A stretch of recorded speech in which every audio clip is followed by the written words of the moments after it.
The Philippines are famous worldwide for their highly skilled nurses. Every year, thousands of Filipino women and men train for a profession that is increasingly in demand as the world's population continues to age. But the country that produces some of the world's most skilled nurses can't pay them what they can earn overseas. Many try their luck working abroad. Most of them migrate to Saudi Arabia, like Fernando Urrutia. This experience, however, is not always easy. I'm crying for 3 months because, number one, the language. You know, Saudi Arabia, they speak Arabic.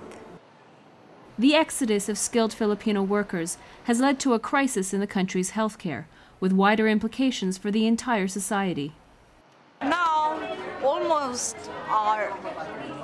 many of our matured and experienced nurses are out of the country. We're talking also of families, children growing up without their parents, or both parents are working overseas, and you have a different kind of culture being sort of developed because of migration.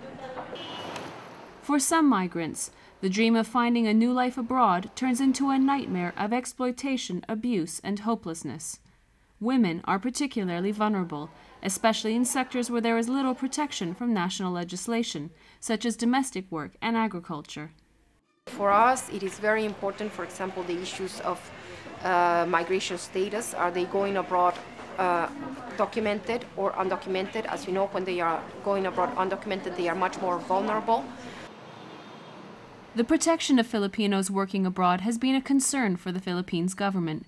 For more than 40 years, it has been building bilateral agreements with countries interested in hiring Filipino nurses and other workers.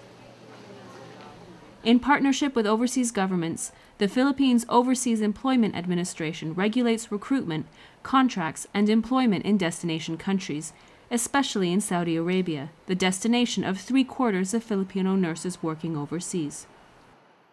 I think it's a model in Asia because as far back as the 1970s, there is a network of administrative protection, a set of guarantees of rights of our migrant workers, even when they do work abroad. Thanks to the agreements between the two countries, Fernando Urrutia got help and support whenever he needed it from the Philippine Embassy in Saudi Arabia and from his own government back home. The rest was up to him. Then I've learned that when going to one country, you have to embrace their culture as well so that you can stay. That's why, that's the reason why I stayed in Saudi Arabia for 15 years. And it turns out the brain drain effect of migration isn't the whole story.